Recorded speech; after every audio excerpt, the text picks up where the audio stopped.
Hey, bonjour à tous, j'espère que vous allez bien. On se retrouve aujourd'hui dans une vidéo cuisine. Ça fait un petit moment que j'en avais pas tourné. On est samedi ou dimanche, je me souviens plus quand est-ce que je vous ai tourné cette vidéo. Non, on était dimanche matin. Et j'ai décidé de faire un petit peu de batch cooking. Alors pour ceux qui ne connaissent pas, le batch cooking c'est tout simple. Vous prenez, je crois, 2 heures de votre précieux temps pour préparer un maximum de choses pour vous avancer dans la semaine. Donc moi j'ai décidé de faire 4 préparations. On a d'abord une quiche au poireau. J'ai également fait une mousse au chocolat maison. J'ai fait cuire du pané et des carottes. J'aurai juste une viande ensuite à préparer. Et j'ai préparé des aiguillettes de poulet, au curry avec des pâtes. Donc pour la tarte au poireau, vous avez besoin d'un gros poireau ou de 2 petits. Là du coup j'en ai eu assez d'un seul. J'ai mis la moitié d'un oignon et une barquette de allumettes de lardon. J'étais en train de réfléchir. Pour la préparation, c'est très simple. Vous avez peut-être même déjà vu sur ma chaîne cette recette puisque c'est vraiment une recette que j'adore. Il suffit de couper vos poireaux en petites rondelles. Enfin, moi, je le coupe en demi-quartier. Il faut faire la même chose pour l'oignon.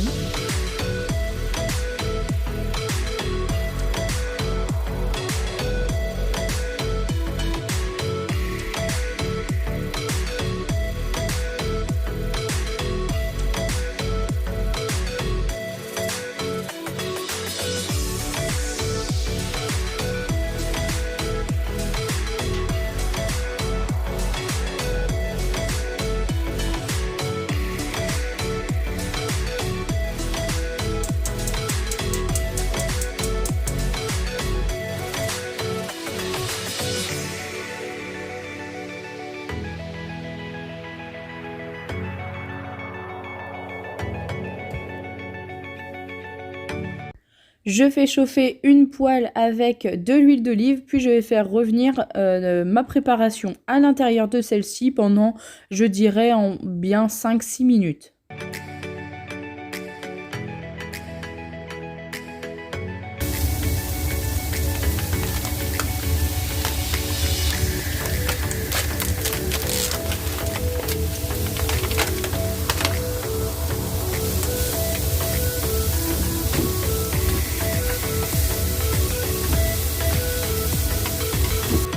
Et pour la consistance de la tarte, j'ai toujours l'habitude, enfin c'est même une quiche, hein, j'appelle ça une tarte, mais c'est une quiche, de faire un petit peu au pif. Donc là j'ai cassé 4 gros œufs dans un saladier.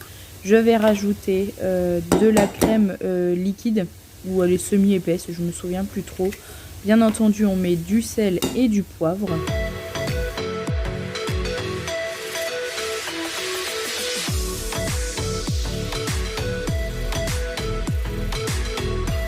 Et on mélange le tout pour avoir une genre de pâte bien homogène.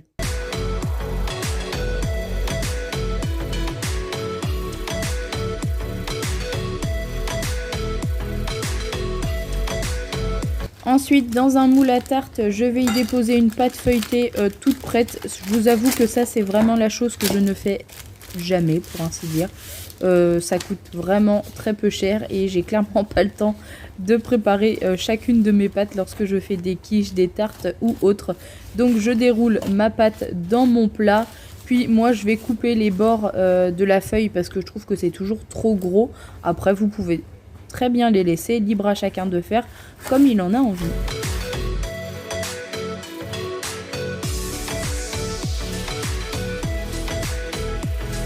Et une fois que ma préparation est cuite, je mets le fond de tarte, donc poireau, oignon, lardon, et je rajoute ma préparation liquide par-dessus.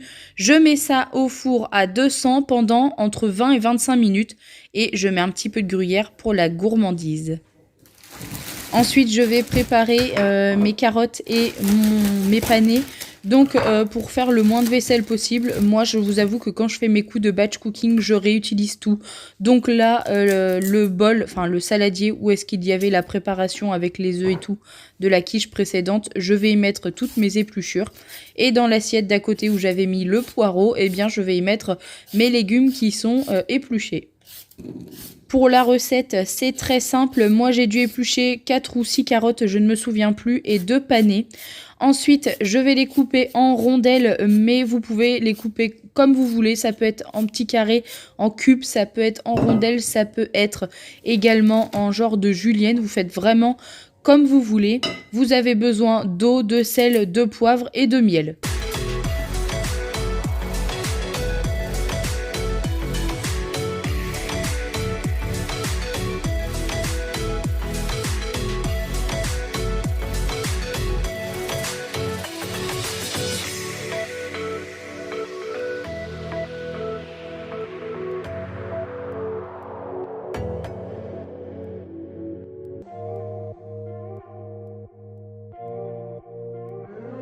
Je vais me servir de mon robot, c'est le Compact Cook Pro qui vient de chez M6. Ça fait maintenant 1 an que je l'ai et 1 an plus tard, je le trouve toujours aussi bien.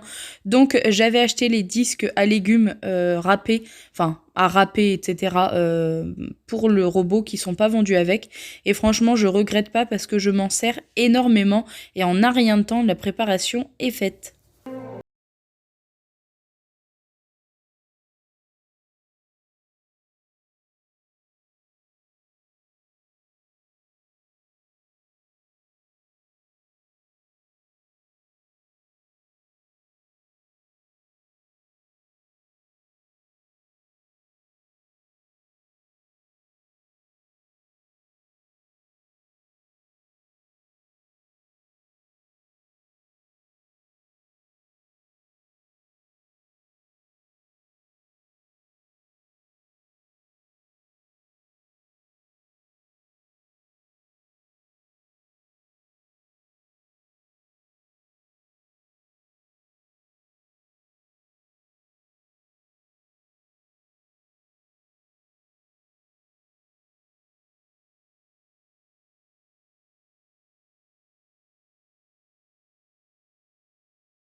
Il ne reste plus qu'à faire l'assemblage. Pour ça, il faut juste mettre petit par petit le blanc d'œuf monté avec le chocolat.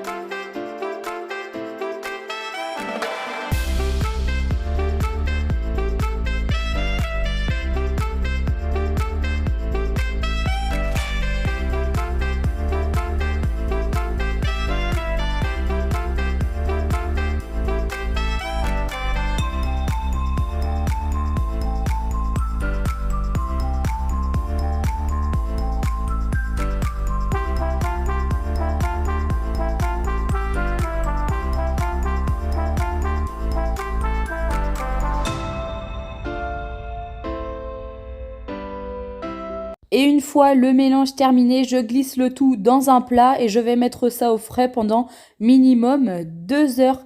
Et voilà, toutes mes petites recettes sont terminées. J'ai à manger pour 2-3 jours environ. J'espère que cette vidéo cuisine vous aura plu, qu'elle va vous donner des petites idées pour vos repas. Je sais que c'est pas toujours facile de savoir ce que l'on va manger. Et moi, j'aime beaucoup m'inspirer des vidéos sur YouTube ou sur Instagram. En attendant, ma vidéo est finie. J'espère qu'elle vous aura plu. Je vous fais de très gros bisous. N'oubliez pas, prenez soin de vous.